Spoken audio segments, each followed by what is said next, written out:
Yesus Kristus adalah Tuhan. Dan setan tahu bagaimana mencuri iman keselamatan di dalam hati yang tidak berakar, atau di dalam hati yang seperti aspal, atau di dalam hati yang masih setengah-setengah, masih ada semak belukar yang akan mencekik iman keselamatan, masih punya pikiran ganda tentang Kristus.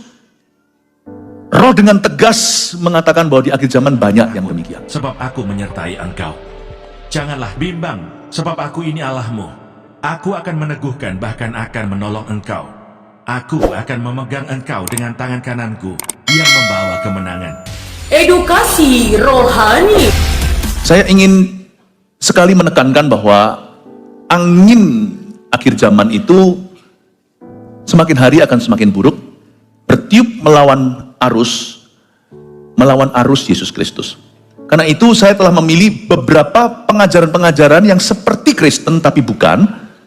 Kita nggak akan ikut tren apa yang di luar sana, karena penggembalaan itu tuntunan. Berarti untuk saya khotbah setiap minggu atau siapa yang berkhotbah di sini itu dituntun Roh Kudus dan sudah diseleksi. Dan penting sekali hari ini sebagai gembala sidang, saya bertanggung jawab pada Gembala Agung untuk menjaga doktrin iman Anda. Orang Kristen tidak boleh hanya fokus pada kebutuhannya. Orang begini paling gampang disesatkan. Karena dia nggak pernah kenal Tuhan, nggak pernah berakar. Semua adalah tentang needs, semua adalah tentang kepentingannya. Sedangkan setan tahu bagaimana menyesatkan. Hati-hati kalau kita ini selamat karena percaya, bukan karena perbuatan, kita juga bisa nggak selamat karena salah percaya. Ya, Tuhan itu mengasihi domba-dombanya, makanya saya memutuskan hari ini untuk melindungi Anda dengan pengajaran yang baik, dengan pengajaran yang benar. Lalu saya pilih ada beberapa pengajaran-pengajaran di luar sana tadi yang mirip banget dengan kekristenan, tapi bukan. Nanti Anda bisa foto-foto aja ya di depan sini. Ada beberapa yang saya sudah pilih. Yang pertama adalah Jehovah's Witnesses atau yang dikenal dengan saksi Yehova. Banyak orang nggak ngerti ini. Tapi kita yang pernah sekolah di luar negeri dulu tahu, mereka biasanya berbaju rapi, pergi dari rumah ke rumah. Yang ditargetkan terutama adalah orang Kristen, dan orang Kristen yang lugu, yang tidak tahu akan mengira bahwa itu Kristen denominasinya beda. Tetapi sebenarnya bukan, karena kepercayaan Jehovah's Witness sebagai berikut. Saya sudah pilih inti-intinya aja, ini bukan seminar soalnya, yang padat dan singkat. Jadi Anda langsung tahu perbedaan menyolok antara ini dan kekristenan, supaya jangan Anda ikut-ikutan. Saksi Yehova percaya bahwa Yehuwa adalah satu-satunya Allah atau Jehovah God. Lalu ini yang jadi masalah buat kita. Yesus adalah ciptaannya yang pertama dan tertinggi. Saksi Yehova percaya bahwa Yesus bukan pencipta. Dia adalah ciptaan Allah Yehova, ciptaan Allah yang paling sulung, penghulu malaikat. Jadi boleh dikatakan kakaknya Mikael, tapi dia sendiri bukan ilahi. Jadi ini mirip-mirip, tipis-tipis, tapi kalau Anda lihat ke akarnya, beda. Lalu selain itu, bagi mereka Roh Kudus itu nggak ada. Roh Kudus hanyalah energi kreatif Allah di dunia atau tenaga. Sedangkan kekristenan percaya bahwa Yesus dan Bapa adalah satu dan setara dalam penciptaan. Mari kita lihat Yohanes 1 ayat 1 munculkan aja di situ. Pada mulanya adalah firman. Firman itu bersama-sama dengan Allah, dan firman itu adalah Allah. Setara di dalam penciptaan. Lalu Yohanes 10 ayat 30 bunyinya, aku dan Bapa adalah satu. Sedangkan Allah dan kita itu ciptaannya beda. Tapi Yesus itu pada hakikatnya, by nature, the same. Makanya Tuhan Yesus kan mau dirajam di awal-awal pelayanannya. Sebab dia berkata begini, sebelum Abraham ada, aku ada. Dia mengaku dirinya Alfa dan Omega. Waktu orang-orang lagi kritik dia, kami tahu siapa kamu kan dari Nazaret ya kan? Papamu itu loh tukang kayu. Mereka mengabaikan cerita bahwa Yesus lahir dari seorang perawan, dari seorang gadis namanya Maria. Mereka merasa, kamu rabi lah, kamu guru, kamu nabi, tapi kamu bukan ilahi. Dengan otoritas mana kamu mengajari kami mengusir setan dan menyembuhkan? Lalu Yesus cuma jawabnya singkat. Dalam bahasa Ibraninya, itu mereka ngerti itu orang-orang Yahudi. Kita aja bahasa asing, kita nggak paham itu. Dia berkata, before Abraham, I am. Dia tidak berkata I was. Kalau yang ngerti bahasa Inggris, past tense atau kata lampau, dia berkata I am. Akulah yang kekal hidup selama-lamanya sampai selama-lamanya. Umurmu baru sacap, kata mereka. Langsung mau dirajam. Tapi belum waktunya. Aku dan Bapa adalah satu. Allah Tritunggal kita tidak akan pernah mengerti, tapi sampai di sorga nanti kita akan paham. Tetapi yang pasti, setiap orang Kristen yang sudah lahir baru, pasti melalui baptisan dalam nama Bapa, Putra, dan Roh Kudus. Di dalam nama Yesus Kristus.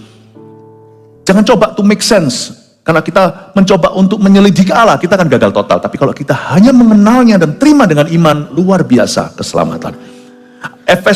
Selain itu, saksi Yehova percaya Roh Kudus itu hanya energi kan?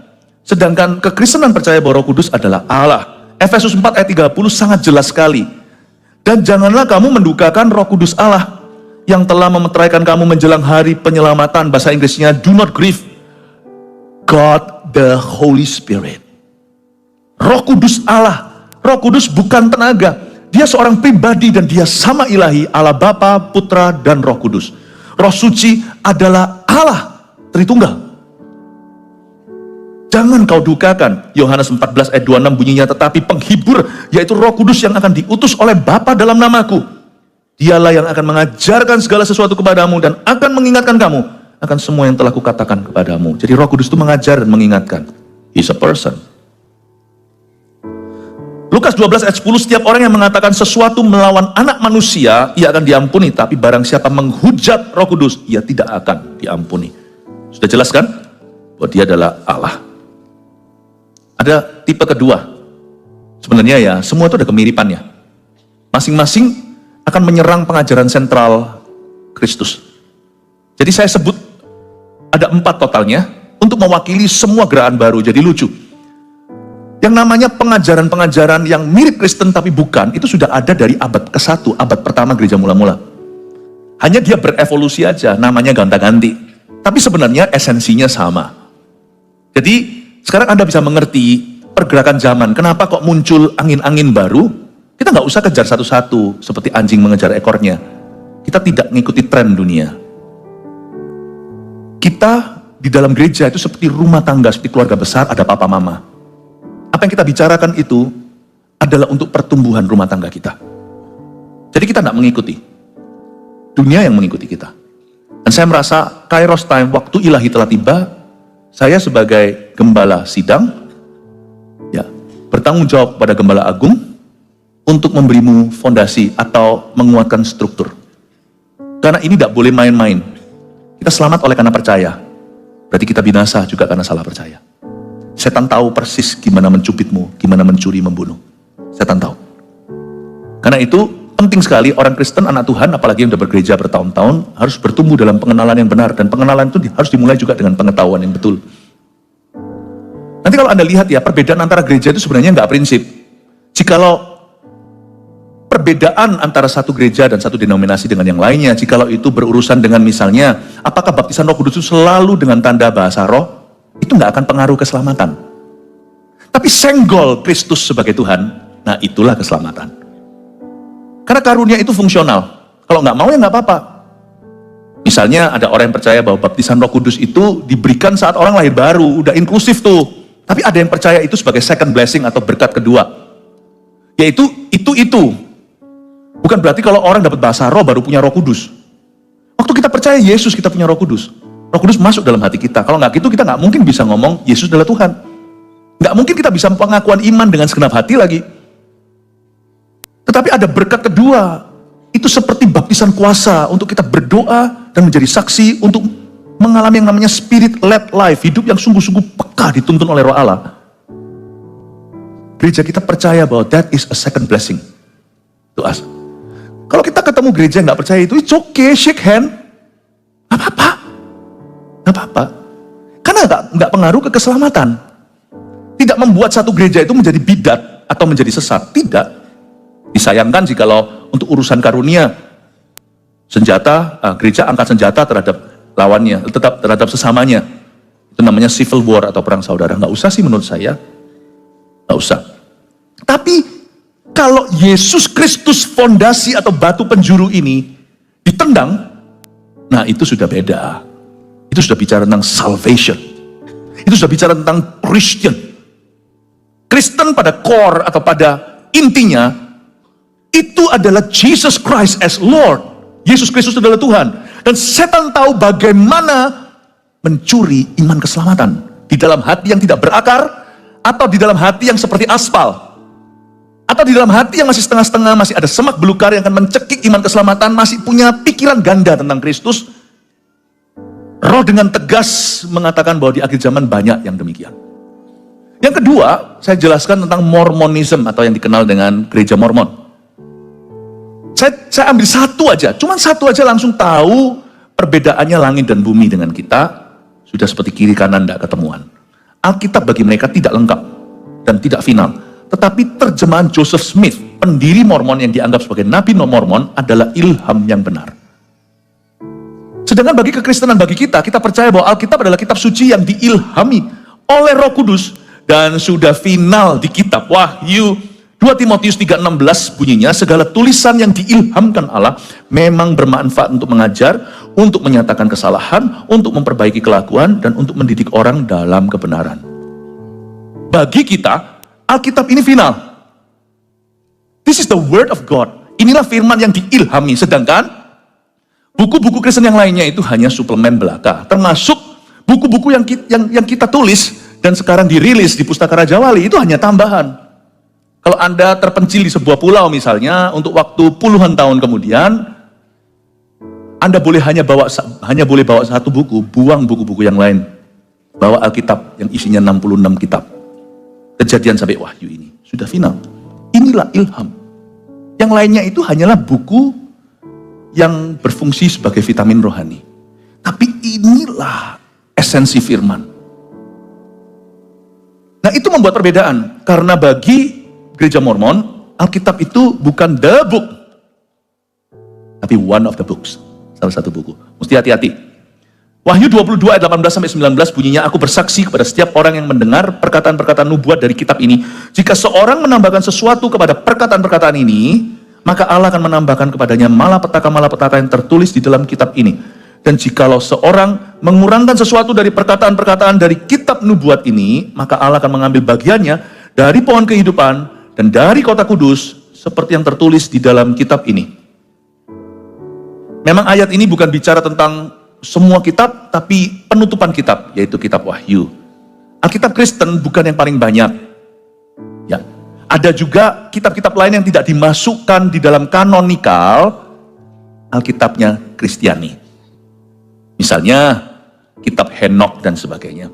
Bagaimana kita bisa pasti apakah Alkitab yang 66 buku ini Kejadian sampai Wahyu yang diilhami, atau Alkitab dengan tambahan beberapa kitab-kitab yang lain? Udah, yang Kristen pegang keyakinannya. Saya punya cara simple untuk menjawab kepada diri saya sendiri. Kejadian sampai Wahyu 66 totalnya, 39 perjanjian lama, 27 kitab perjanjian baru aja saya belum bisa kuasai, saya nggak perlu ekstra. Kejadian sampai Wahyu aja saya belum taat betul. Masa saya mau nambah? Hai orang Kristen, hai umat Tuhan, setialah dengan 66 kitab. Kitab Kejadian, Keluaran, Imamat, Bilangan, Ulangan, Matius, Markus, Lukas, Yohanes. Dan kalau saya baca Alkitab itu, kenapa saya percaya itu firman Tuhan? Karena Alkitab ini terbentang waktu ratusan tahun, jikalau bukan ribuan, dan juga puluhan tahun. Ada penulis satu dengan yang lainnya, 66 kitab. Ada satu penulis menulis beberapa kitab. Tapi ada juga penulis yang hanya menulis satu kitab, surat Yakobus contohnya. Dari Musa yang menulis Torah atau kitab Taurat, Kejadian, Keluaran, Imamat, Bilangan, Ulangan, 5 kitab pertama di perjanjian lama. Sampai Injil yang ditulis oleh Dr. Lukas, oleh anak muda namanya Markus, Yohanes, sama Matius pemungut cukai, tukang pajak. Semuanya bicara tentang satu pribadi. Kalau kita sudah lahir baru, kita mengerti Yesus dan tidak tabrakan satu dengan yang lainnya. Lain cerita kalau Yesus menulis autobiografi atau biografinya sendiri. Semua bernubuat tentang Yesus. Alkitab ini diilhami. Saya sendiri seorang penulis. Waktu saya tulis buku, itu satu bisa clash dengan yang lainnya, itu perlu editor terus. Ini nggak ada editornya, hanya Roh Kudus. Setiap zaman, semua orang menulis tentang Kristus. Saya sih nggak mau 70-an kitab, 66. Fine for me, fine by me. Cintai firman ini. This is the book. Kata Alkitab itu namanya Alkitab. Itu artinya sang buku. Cintai. Bagi Bagi Mormon ini tidak final. Dan itu dimulai dengan sesuatu, dimulai dengan keraguan dan kebimbangan. Lalu muncullah ini. Memang seolah-olah dari kekristenan, tapi sebenarnya bukan. Jikalau mereka dengan kita sudah one atau satu dari dulu, nggak mungkin akhirnya bercabang hati dan punya doktrin sendiri. Mereka percaya gitu, kita percaya begini. Sekarang saya tambahkan satu lagi yang kurang familiar di Indonesia, tetapi kita tetap perlu berjaga-jaga. Khotbah saya ini bukan sifatnya mengoreksi saja, tetapi juga mengantisipasi. Karena jemaat ini bagi saya, bagi kami adalah seperti keluarga sendiri. Sebagaimana kami juga menerapkan dalam keluarga, kami ajari anak-anak kami untuk sungguh-sungguh dengan Tuhan dan tinggal dalam pengajaran. Saya juga berharap tidak ada satupun di antara kita yang akan disesatkan di kemudian hari. Satu lagi namanya Christian Science atau Kristen Ilmu Pengetahuan. Ini Tom Cruise bagian dari gereja ini. Ya. Mereka percaya bahwa Roh Kudus itu bukan pribadi Allah apalagi, melainkan ilmu pengetahuan ilahi saja atau divine science. Dan mereka juga yakin sorga dan neraka itu nggak ada. Itu hanya the states of mind, itu hanya ada di benak manusia. Itu dicipta di dalam pikiran kita. Dan dosa serta penyakit itu ilusi belaka. Sedangkan kekristenan percaya, ini yang kita percaya bahwa Roh Kudus adalah pribadi ketiga Allah. Ketiga Allah Tritunggal yang diutus kepada gerejanya, kepada umatnya. Yohanes 16 ayat 7 bunyinya, namun benar yang kukatakan ini kepadamu, adalah lebih berguna bagi kamu jika aku pergi, kata Yesus. Sebab jikalau aku nggak pergi, penghibur itu tidak akan datang kepadamu. Tapi jikalau aku pergi, aku akan mengutus dia kepadamu. Dan kita juga percaya bahwa dosa, kutuk, sorga, dan neraka itu semuanya ada, real, dan nyata. Roma 3 ayat 23 bunyinya, 23 dan 24, karena semua orang telah berbuat dosa dan telah kehilangan kemuliaan Allah, dan oleh kasih karunia telah dibenarkan dengan cuma-cuma karena penebusan dalam Kristus Yesus. Tambahkan Roma 6 ayat 23, nggak tahu apakah sudah disiapkan, kalau enggak saya kutip saja. Karena upah dosa ialah maut, tetapi kasih karunia Allah adalah hidup yang kekal di dalam anaknya, Yesus Tuhan. Kita percaya bahwa dosa adalah dosa. Setan adalah setan, neraka adalah neraka. Dan itu bukan dongeng belaka. Ini penyebab juga kalau Anda lihat ya, pengaruhnya ini sebenarnya ada. Ini apapun labelnya, Christian Science kayak Kristen Ilmu Pengetahuan, kayak gerejanya biasanya megah-megah. Kalau di luar negeri, di Amerika contohnya, Mormon juga. Dan kalau kita telusuri, akhirnya sebenarnya semua ini mulai dari hati sih. Dari hati nurani orang yang tidak condong ke Kristus, tetapi ke arah yang berbeda. Meskipun bermula mungkin dulu adalah orang Kristen, siapa tahu, tapi tidak Kristen di dalam hatinya. Manusia itu bisa berubah jalur kalau dia tidak berakar. Nah, ini menceritakan, sekarang jadi mengerti misalnya gereja-gereja yang belum sampai meninggalkan Roh Kudus, tapi kenapa di zaman modern ini ada hawa sekuler yang berhembus. Dan saya percaya di balik itu selalu ada roh-roh jahat yang campur tangan. Karena salah satu senjata roh jahat untuk meruntuhkan umat yang selamat adalah meragukan Tuhannya dan meragukan juru selamatnya. Dan sekarang kita lebih mengerti kenapa gereja-gereja lebih condong mulai meninggalkan Roh Kudus. Atas nama apa? Atas nama ilmu pengetahuan, atas nama modernisasi. Makanya gereja kita tetap harus bisa menyembah Tuhan dalam roh dan juga dalam kebenaran. Jangan hanya dalam kebenaran, lama-lama akan luntur tuh kebenaran kalau kita tidak kuat di dalam Roh Kudus. Gereja-gereja mulai menganggap Roh Kudus itu lebih kepada, ya sudahlah, pokoknya yang penting kita berpikiran positif, jadi orang baik, lakukan ajaran Tuhan. Tapi Roh Kudus mulai pelan-pelan disingkirkan. Di dalam ibadah sudah mulai tidak ada. Sebenarnya belum sampai gereja itu menjadi Christian Science atau gereja ilmu pengetahuan, tetapi sudah mulai condong ke situ. Sekali kita jalan ke sana, biasanya nggak ada remnya, bisa jadi remnya blong. Makanya gereja itu tetap harus menjaga rohnya. Biarlah rohmu menyala-nyala. Jangan padamkan roh. Jangan larang orang berbahasa lidah.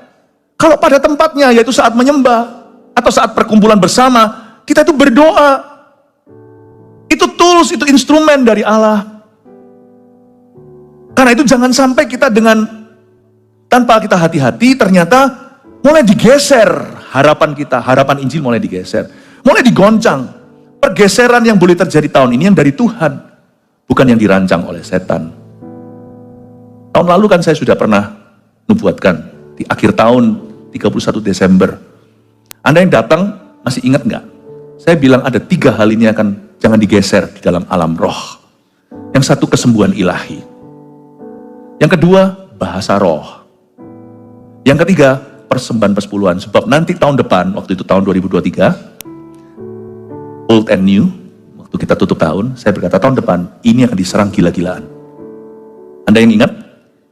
Dan sekarang memang terjadi. Sekarang itu zaman edan, di mana yang diserang itu bukan lagi kebenaran-kebenaran minor. Tapi yang diserang itu kebenaran-kebenaran mayor.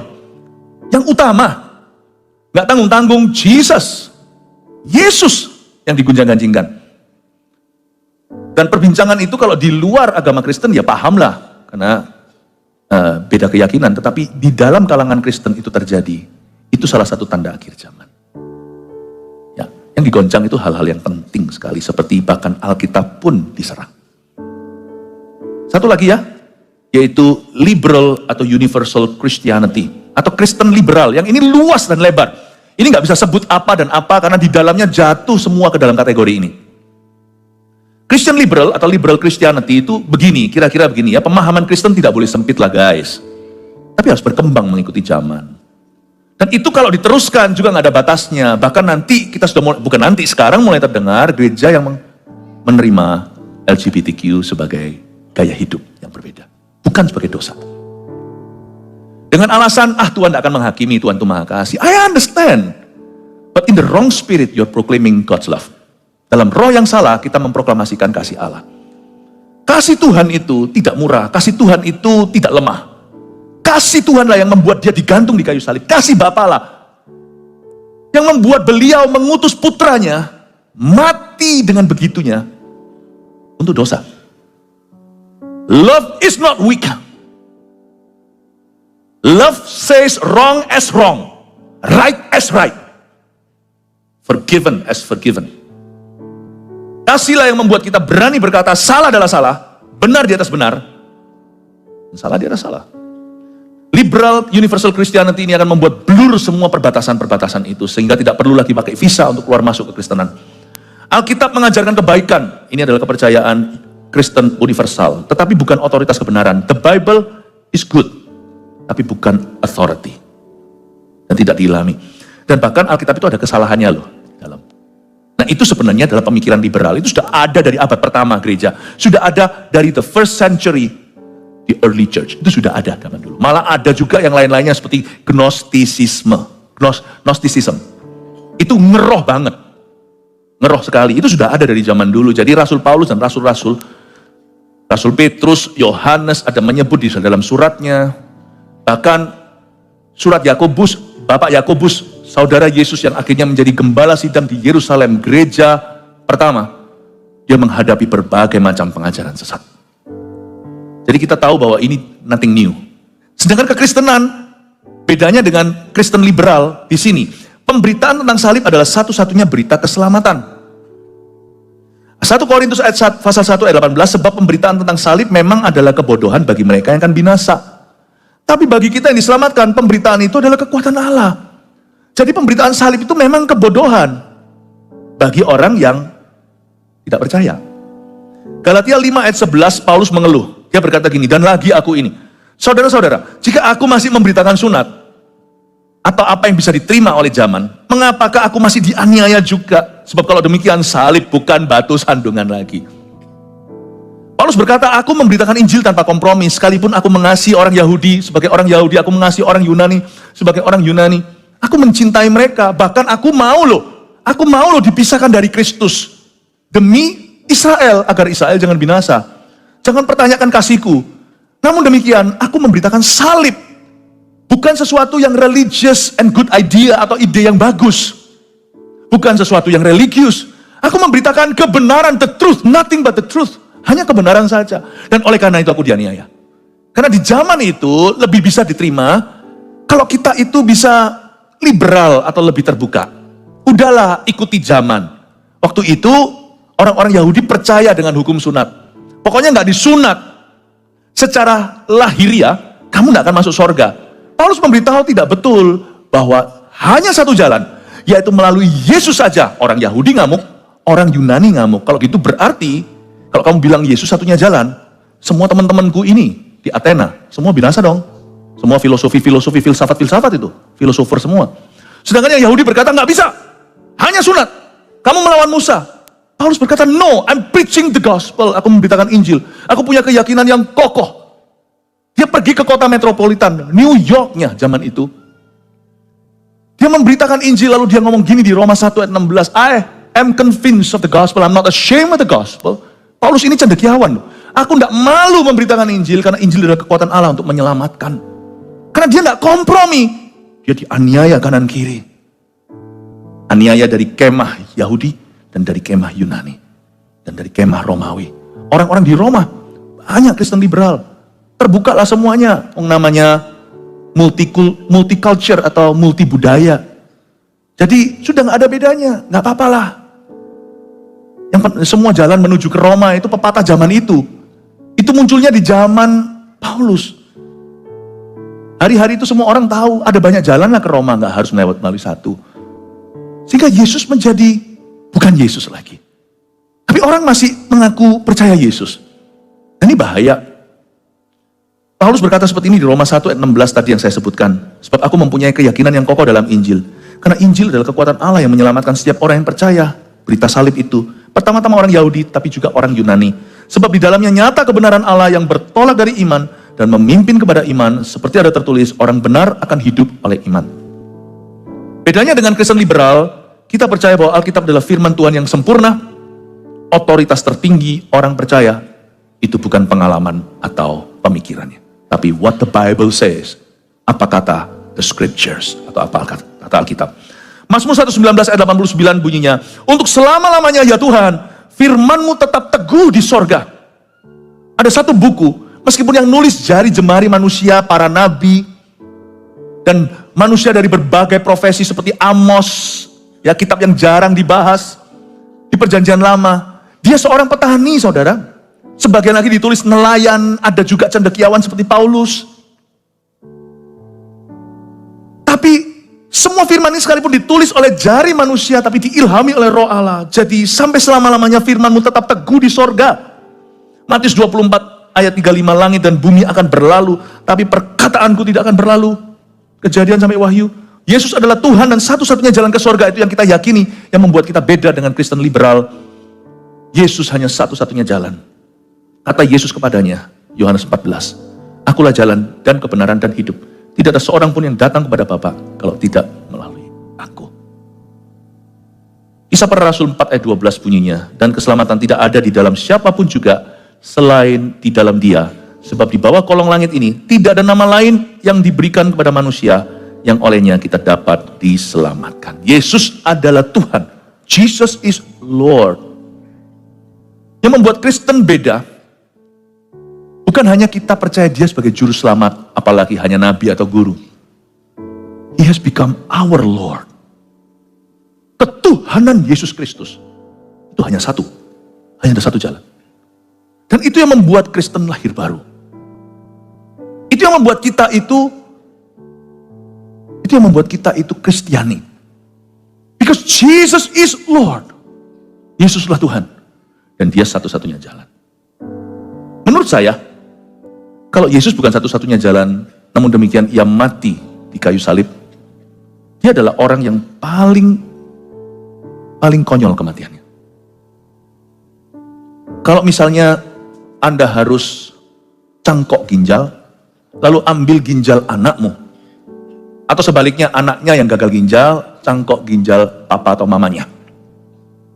Lalu setelah itu dokter berkata, ternyata ada jalan lain sih, sudah terlanjur cangkok nih. Ada jalan lain sih. Ternyata lewat obat secara oral aja bisa. Marah nggak Anda sama dokternya? Anda akan berkata, dokter ini jahat, malpraktek, atau bodoh sekalian. Kok nggak ngomong dari depan? Apalagi kalau sampai orang tuamu meninggal, ganti ginjalmu. Ternyata ada jalan lain.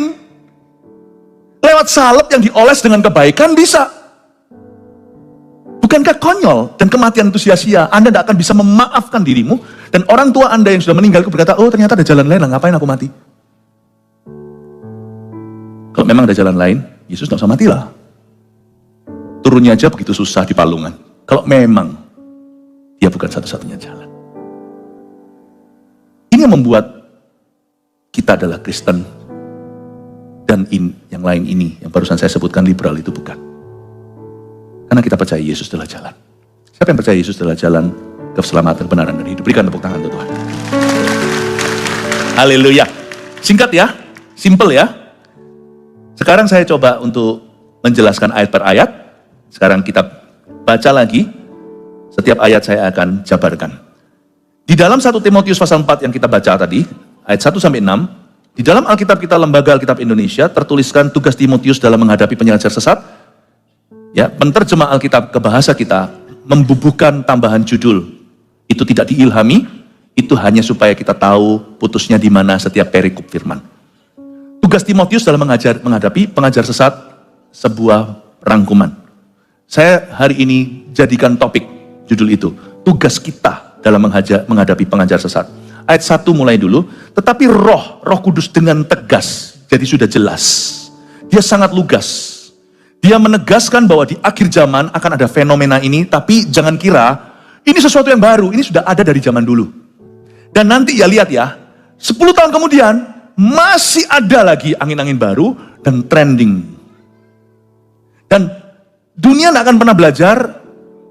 Orang yang tidak sehat imannya akan kembali lagi tercemplung di sana. Tetapi roh dengan tegas mengatakan bahwa di waktu-waktu kemudian ada orang yang akan murtad lalu mengikuti roh-roh penyesat dan ajaran setan-setan. Coba katakan murtad lalu mengikuti roh penyesat. Coba katakan murtad lalu mengikuti roh penyesat. Begini, poin nomor 1 munculkan dulu. Nanti saya kasih 3 terakhirnya, Anda bisa foto. Yang pertama dulu, seorang yang sesat, ini ciri-cirinya, biasanya murtad dulu hidupnya. Dari buahnya kita kenali pohonnya. Karena di Alkitab dikatakan, roh dengan tegas mengatakan bahwa ada orang yang murtad dulu, lalu mengikuti roh-roh penyesat. Dia bukan mengikuti ajaran sesat, tapi roh penyesat. Kita tahu bahwa ada roh jahat. Sebenarnya, termasuk orang-orang yang tersesat pun itu adalah victim dan korban. Nanti saya tunjukkan, makanya kita pun bisa jatuh korban, dan anak cucu kita, makanya kita perlu punya urapan dan hidup dalam kebenaran. Karena awal mulanya, seseorang tidak mengikuti ajaran, tapi mengikuti roh dari ajaran tertentu. Karena kita tahu bahwa setan menargetkan Anda dan saya. Dan setan juga menargetkan anak cucu kita. Nggak lucu loh ya. Kalau anak cucu kita suatu hari sekolah di mana, pulang-pulang dia berkata, aku saksi Yehova. Nggak apa-apa, nah itu hanya denominasinya beda. Hari ini Anda sudah ngerti, saya sudah ajari. Beda. Bagi kita, Yesus itu pencipta. Pada mulanya adalah firman. Firman itu bersama dengan Allah. Firman itu adalah Allah dan segala sesuatu dijadikan olehnya. Tidak ada sesuatu yang jadi yang tidak diciptakan melaluinya. Tapi kalau dia datang dan berkata, Mama, aku saksi Yehova. Aduh, buat apa kita kerja sukses? Kalau anak kita salah percaya, dan pada akhirnya tidak ketemu Yesus. Karena Yesus yang dia percayai, bukan Yesus yang Alkitab ajarkan. Buat apa kita memperoleh seluruh dunia? Nyawa seorang yang berharga binasa. Jaga. Karena bagi mereka, Yesus adalah penghulu malaikat. Yesus itu adalah kakaknya Mikael dalam ciptaan, yang pertama-tama diciptakan oleh Yehuwa. Lalu setelah itu ada Lucifer segala, sejajar. Tapi dia lebih pangkat kan, Susyong, kakak sesepuh. Not to us. Yesus bagi kita adalah the creator. Allah pencipta. Itu beda. Hati-hati dengan roh sesat. Seorang yang sesat, biasanya murtad dulu hidupnya. Karena orang yang rohaninya kuat akan susah jadi sesat. Orang yang pengenalan akan Tuhannya benar, susah digoyangkan. Saya juga heran kok, seperti Galatia 1 yang saya baca di Kebaktian 1. Kok cepat sekali kalian, kata Paulus, cepat sekali kalian merangkul Injil lain selain yang pernah aku beritakan. Itu karena banyak orang Kristen ke gereja hanya mikirkan tentang kebutuhannya. Gua dapat apa dari Tuhan? Seseorang, tolong, mohon tolong saya. Jadi orientasinya ke mi. Oke, untuk bayi rohani. Sampai kapanpun kita dewasa iman, kita tetap perlu didoakan. Saya juga. Tapi jangan berpusat di situ. miliki pengenalan akan Allah. Misalnya di dalam gereja kita, firman diajarkan dari segala sudut. Kadang-kadang tentang keluarga, nanti tentang kitab Wahyu. Saya nggak ngomong pembicara luar. Saya bicara tentang gembala-gembalamu sendiri. Memberimu menu. Seperti seorang personal trainer secara iman. Melatih Anda setiap otot-otot rohani Anda jadi. Makanya orang Kristen juga harus baca Alkitab. Jangan lupa Kamis nanti, Wahyu 6-9 dibaca semuanya supaya maksimal. Orang yang murtad, seperti soal yang sesat, biasanya murtad dulu. Karena itu orang yang kuat, berjaga-jaga, tidak akan bisa tercuri iman keselamatannya. Anak cucunya juga aman. Kan ada kita. Saya masih ingat pada waktu saya sekolah, ya masih di poin 1 ya. Waktu saya sekolah, rumah kami itu kan besar. Waktu saya sekolah di Kanada. Lalu ada kos-kosan di situ teman-teman karena terlalu banyak kamar. Akhirnya teman-teman gereja juga ada di sana dan mereka tuh bisa tahu orang Kristen di mana. Mereka berpakaian rapi. Pernah didatangi saksi Yehova, orang Mormon juga ada yang naik sepeda, pakai putih hitam, ada kepletnya di sini namanya, jadi sangat-sangat profesional. Nanti saya juga rumah kami juga pernah didatangi dengan satu sekte orang-orang Korea yang bukan termasuk tadi, tapi kurang lebih semua itu kan syarat sama pengajarannya. Sama-sama serang central nerve atau menyerang yang namanya saraf utama kekristenan. Lain cerita ya, kalau perbedaan denominasi nggak perlu saya sebut lagi ya. Itu biasa lah, antara gereja ada sedikit perbedaan perubahannya. Beda lah. Ya. Nggak apa-apa. Tapi kalau sudah batu penjuru itu lain saudaraku. Didatang itu. Nah saya yang sekolah seminari, saya yang sekolah teologi. Dan juga saya sebenarnya adalah kakak rohani dari mereka semuanya. Nah, teman-teman saya rekan pelayanan itu di situ didatangin itu ting dong. Suatu hari saya sedang sembahyang, saya sedang saat teduh. Siang-siang itu saya pulang sekolah. Siang-siang dia bisa tahu tiba-tiba ada mobilnya van di situ. Tapi hari itu saya nggak tahu mereka akan datang. Waktu saya berdoa tiba-tiba ini pengalaman ya, ini kesaksian. Ada suara hati saya berkata, Philip keluar dari kamar, mereka sudah datang. Apa mereka datang? Saya di kamar kok nggak lihat jendela. Kamar saya itu ke arah kebun belakang, tidak ke arah halaman luar. Oke, saya turun. Waktu saya turun, ting dong, semua dibuka. Ada 2 orang datang. Yang satu adalah anak muda yang kemarin datang. Saya debat, dan akhirnya kita tidak dapat kesepakatan, dia pergi. Dia tidak bisa meyakinkan saya harus pasang badan. Saya sebenarnya nggak suka berdebat. Jadi saran saya kalau Anda didatangi seperti itu, nggak usah deh debat, percuma. Doakan aja, nggak usah debat. Saya mesti, karena di sana di rumah saya ada 10 orang lainnya. Kalau saya tidak pasang badan, nanti orang-orang ini ke mereka. Jadi saya tumbalkan diri saya sendiri, karena saya juga tahu tentang ini. Saya bicara sama mereka, oh ini, saya bilang, hey, you again. Tapi kali ini dia datang dengan seniornya. Pasangan yang satunya lagi itu beda. Kemarin muda, sekarang yang tua. Nah saya tahu yang tua ini, saya langsung tahu lah, ini seniornya. Ngobrol-ngobrol pembicaraan kita sampai kepada Roh Kudus itu energi. Saya berkata, nggak mungkin. Saya bilang, saya nggak mau debat di medan perang mereka. Saya mau debat juga. Kalau ini percaya, kalau lawan doktrin dengan doktrin percuma lah. Menangkan perdebatan, so what? Saya pernah sebelum itu, bulan sebelumnya itu orang Korea, dia kalah debat sama saya. Akhirnya dia berkata, sekarang Anda yakin sekarang Anda tahu kan bahwa keyakinan Anda salah? Iya. Itu orang Korea. Terus saya bilang sama dia, sekarang kamu tahu kan Yesus yang ku sampaikan ini benar? Iya. Maukah Anda hari ini menjadi orang Kristen? Tidak. Percuma menang debat. Percuma. Hari itu saya memutuskan untuk tidak menang debat. Karena yang muda itu udah kalah kemarin bawa seniornya. Datang di hadapan saya, di pintu saya. Untungnya tidak ada orang di rumah, saya sendirian. Saya berkata, oke. Energi, bukan pribadi. Energi, pribadi. Saya lakukan ini. Jangan dicontoh ya, itu hikmat sesaat. Nanti kalau ditiru juga lain kuasanya. Karena saya berdoa. Lalu saya berkata, oke, Anda seniornya kan? Yes. Saya bilang, oke, Anda lihat ya sekarang ya. Saya nggak akan tumbang tangan, saya nggak akan pegang dia. Saya akan minta satu pribadi untuk muncul di antara Anda dan saya. Mari kita lihat apa yang terjadi dengan juniormu. Tarik, tahu nggak juniornya? Pergi. Oh, nggak usah. Karena kalau kita doa, mungkin dia akan menangis, mungkin dia dijamah, bahkan mungkin dia rebah. Who knows? Only God knows. Saya berkata, kalau kamu merasa Roh Kudus adalah energi, nggak mungkin. Barusan tadi saya tahu kamu datang. Roh Kudus yang beritahu saya keluar, mereka sudah tiba. Nggak mungkin. Dia bukan tenaga, dia pribadi. Dan saya barusan aja sebelum kamu kesini, berapa menit lalu saya bersekutu dengannya. Yang senior lihat saya dengan mengerutkan dahinya, berkata, ini orang gak logis atau apa. Saya bilang, oke gini aja, kita buktikan. Wah, saya ngomong gitu setelah itu hampir menyesal. Let's see what happens to your junior when I call upon the Holy Spirit in Jesus' name. Let's see what happens, okay? You better catch him behind him. Setelah dia tidak mau pergi, saya berkata, oh Tuhan, aku ya takut ya.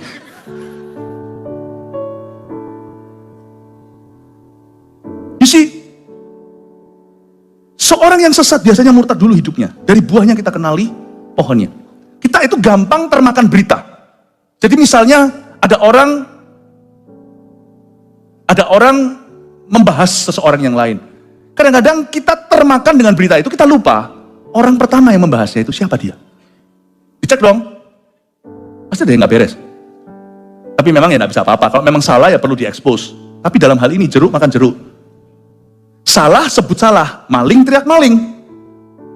Kalau memang yang diteriaki itu memang maling ya memang salah ya, harus tetap harus kita beritahu, kalau yang diteriaki itu maling ya tetap maling, tetap harus ditangkap.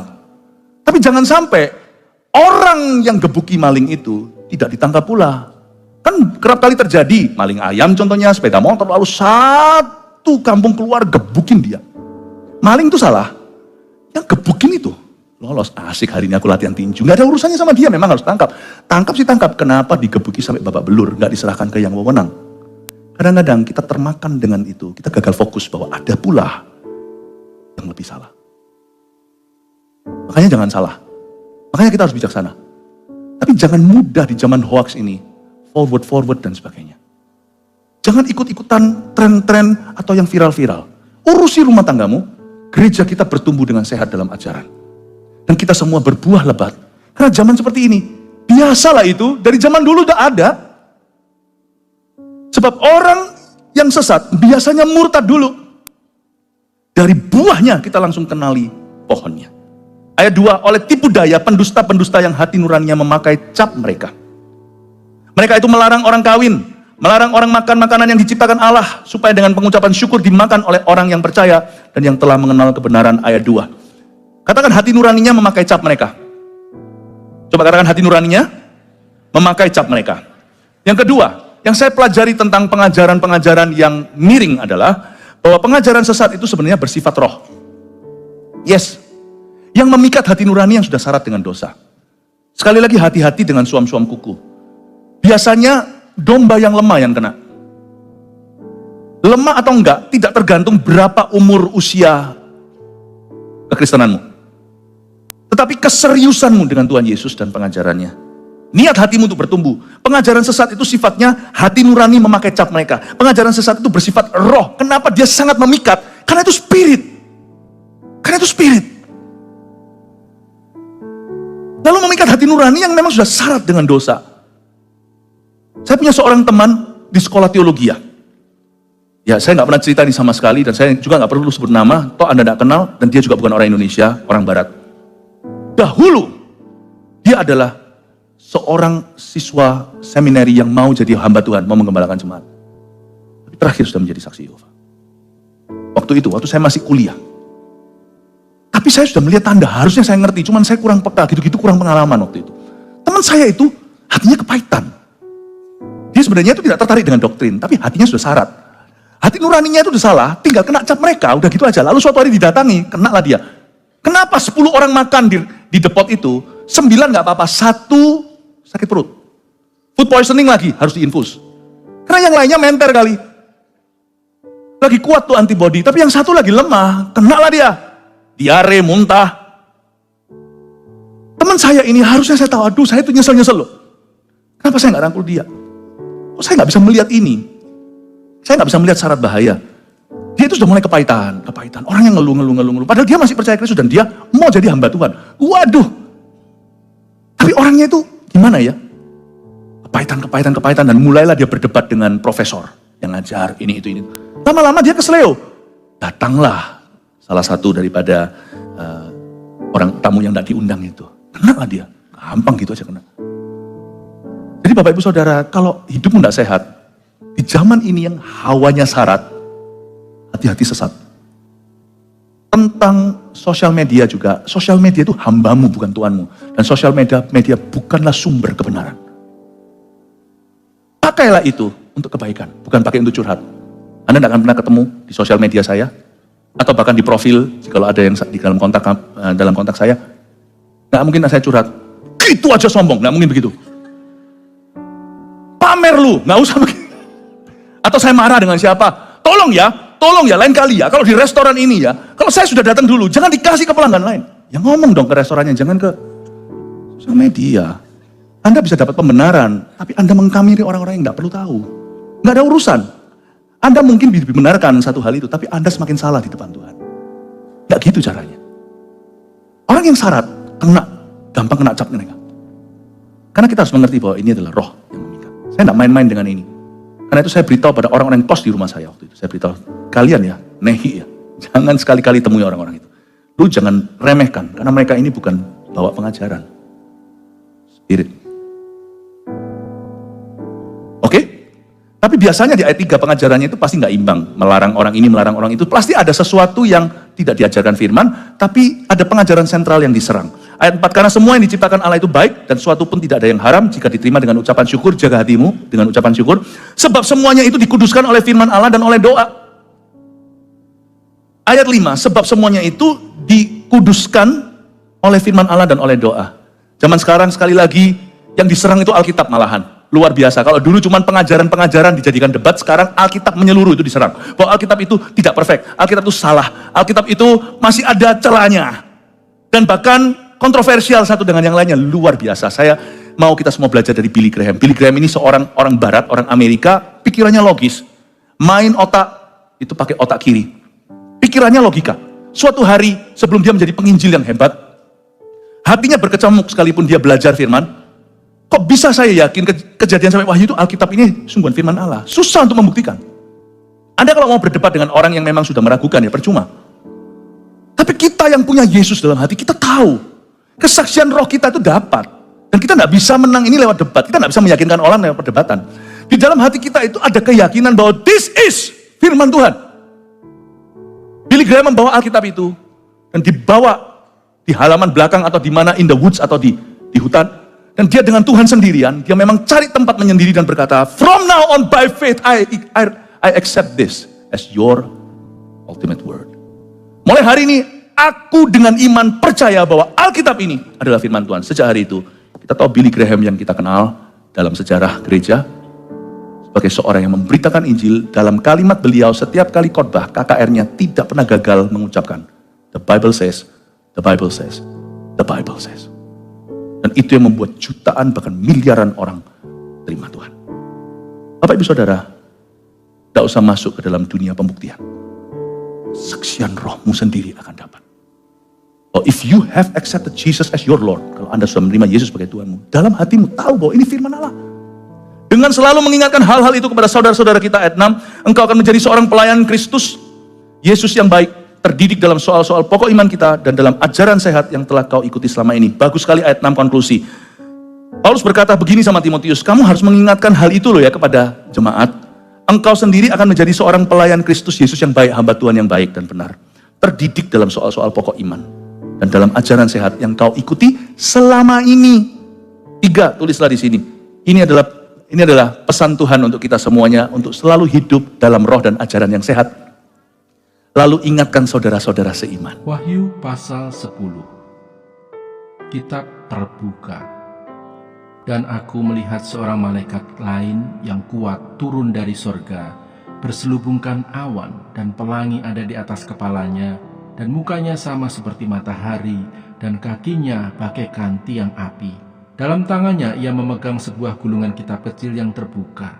Ia menginjakkan kaki kanannya di atas laut, dan kaki kirinya di atas bumi, dan ia berseru dengan suara nyaring sama seperti singa yang mengaum. Dan sesudah ia berseru, ketujuh guruh itu memperdengarkan suaranya.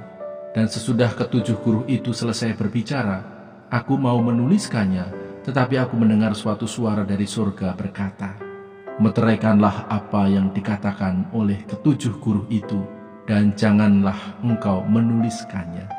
Dan malaikat yang kulihat berdiri di atas laut dan di atas bumi, mengangkat tangan kanannya ke langit, dan ia bersumpah demi Dia yang hidup sampai selama-lamanya, yang telah menciptakan langit dan segala isinya, dan bumi dan segala isinya, dan laut dan segala isinya, katanya, tidak akan ada penundaan lagi. Tetapi pada waktu bunyi sangkakala dari malaikat yang ketujuh, yaitu apabila ia meniup sangkakalanya, maka akan genaplah keputusan rahasia Allah, seperti yang telah ia beritakan kepada hamba-hambanya, yaitu para nabi. Dan suara yang telah kudengar dari langit itu berkata pula kepadaku, katanya, pergilah, ambillah gulungan kitab yang terbuka di tangan malaikat yang berdiri di atas laut dan di atas bumi itu. Lalu aku pergi kepada malaikat itu dan meminta kepadanya supaya ia memberikan gulungan kitab itu kepadaku. Katanya kepadaku, ambillah dan makanlah dia. Ia akan membuat perutmu terasa pahit, tetapi di dalam mulutmu ia akan terasa manis seperti madu. Lalu aku mengambil kitab itu dari tangan malaikat itu dan memakannya. Di dalam mulutku ia terasa manis seperti madu, tetapi sesudah aku memakannya, perutku menjadi pahit rasanya. Maka ia berkata kepadaku, engkau harus bernubuat lagi kepada banyak bangsa dan kaum dan bahasa dan raja. Wahyu pasal 11.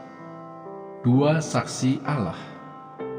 Kemudian diberikanlah kepadaku sebatang buluh seperti tongkat pengukur rupanya, dengan kata-kata yang berikut, bangunlah dan ukurlah bait suci Allah dan mezbah dan mereka yang beribadah di dalamnya. Tetapi kecualikan pelataran bait suci yang di sebelah luar, janganlah engkau mengukurnya, karena ia telah diberikan kepada bangsa-bangsa lain, dan mereka akan menginjak-injak kota suci 42 bulan lamanya. Dan aku akan memberi tugas kepada dua saksiku, supaya mereka bernubuat sambil berkabung 1260 hari lamanya. Mereka adalah kedua pohon zaitun dan kedua kaki dian yang berdiri di hadapan Tuhan semesta alam. Dan jikalau ada orang yang hendak menyakiti mereka, keluarlah api dari mulut mereka menghanguskan semua musuh mereka. Dan jikalau ada orang yang hendak menyakiti mereka, maka orang itu harus mati secara itu. Mereka mempunyai kuasa menutup langit, supaya jangan turun hujan selama mereka bernubuat. Dan mereka mempunyai kuasa atas segala air untuk mengubahnya menjadi darah, dan untuk memukul bumi dengan segala jenis malapetaka, setiap kali mereka menghendakinya. Dan apabila mereka telah menyelesaikan kesaksian mereka, maka binatang yang muncul dari jurang maut akan memerangi mereka dan mengalahkan serta membunuh mereka.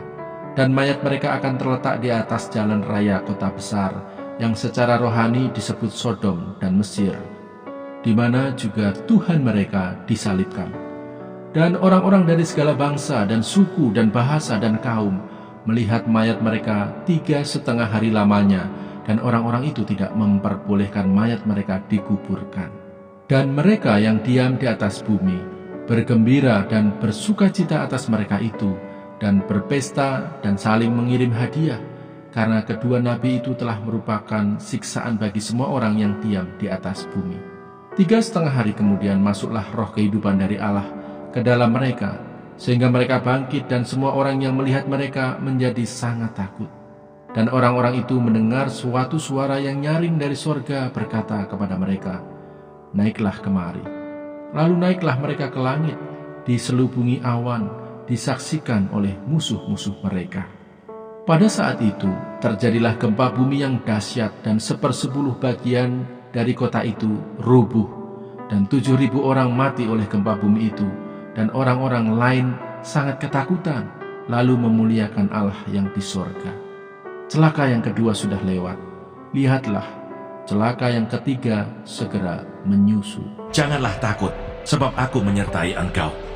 Janganlah bimbang, sebab aku ini Allahmu. Aku akan meneguhkan, bahkan akan menolong engkau. Aku akan memegang engkau dengan tangan kananku yang membawa kemenangan. Edukasi rohani.